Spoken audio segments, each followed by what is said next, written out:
What do NDC young men and women tell their party leaders today? In fact, all of us. We will support you.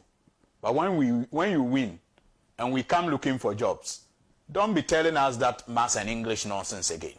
Because that was the order of the day under the previous NDC. And that is what I was saying. Trying to keep the goalposts. Trying to ensure that things are done right.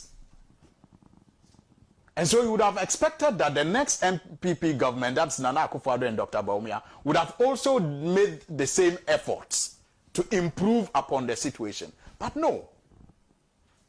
They opened the floodgates. And this is what we have. And that is the challenge for the next NDC government. And that's why I say, the more we ignore these things without dealing with them, the faster we hasten our steps towards destruction as a democracy. Because when we destroy all the institutions, the only thing left to be destroyed will be the democracy. Security. I mean, we all thought that there were some positions in this country that were constitutionally protected, had immunity, and the barriers that one had to cross to touch people appointed to those offices were such that it is better you don't even try to cross those barriers. So, for example, when President Kufuor appointed the Chief Justice, Madam Georgina Wood, even though the NDC in opposition and later in government 2009 to 2016 was not comfortable with her, they did nothing about it. In fact, petitions upon petitions were sent for her removal. Those petitions were not acted on.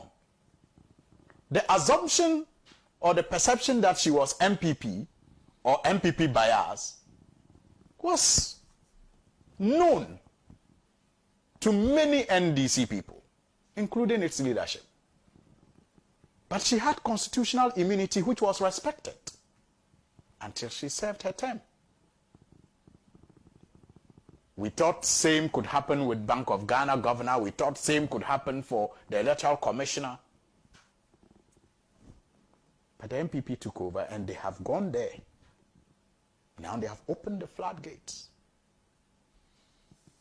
And so don't be surprised when you hear people in the NDC say, Jane Mensah will go. The precedent has been set.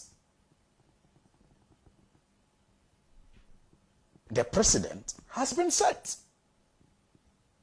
And it has been tolerated. So who are you to say, don't do it, if you also have the opportunity? Because it has been tolerated. So, like I said, you can think I'm being biased because I'm NDC.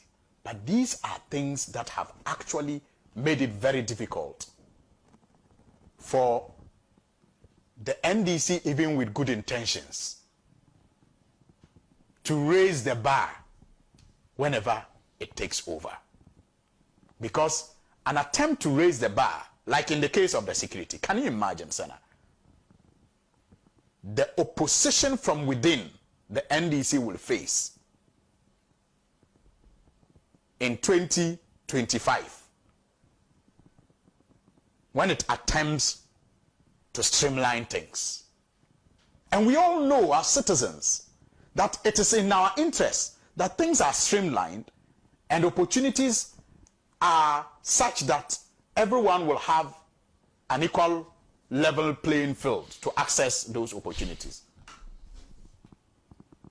But we are witnesses to the corruption of the process in our time.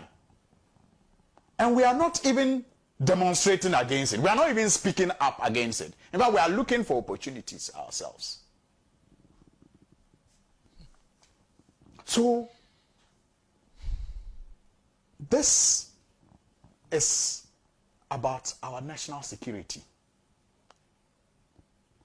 And it is being dashed to party secretaries' sons organizers' daughters, chairman's sons. Well, maybe the next NDC government will have to create a balance before it begins to correct. Yeah. Because if you have flooded the police and the fire service with your sons and daughters, who, by the way, are also citizens and are entitled to the opportunity, and so it will be unfair to sack them. You can't even sack them. The law doesn't permit you to.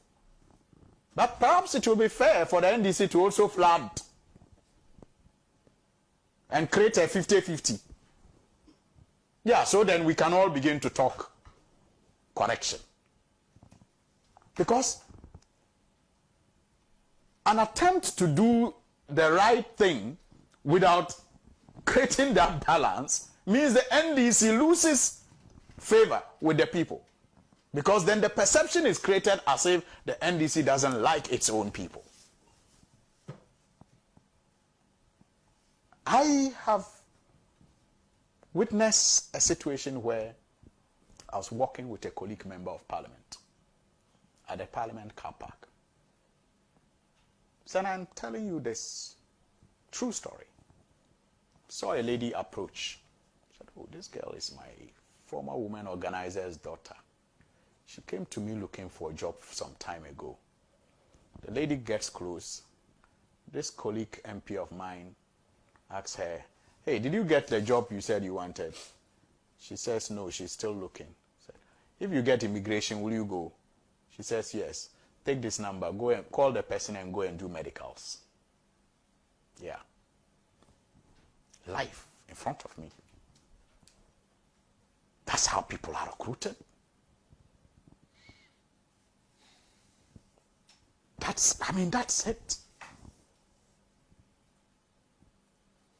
And that is why the NDC couldn't have chosen a better theme than Rescue Ghana. In every sphere of life, this country needs rescuing. The economic front, we need to be rescued. The country needs rescuing. The environmental front, the energy front, even the social front.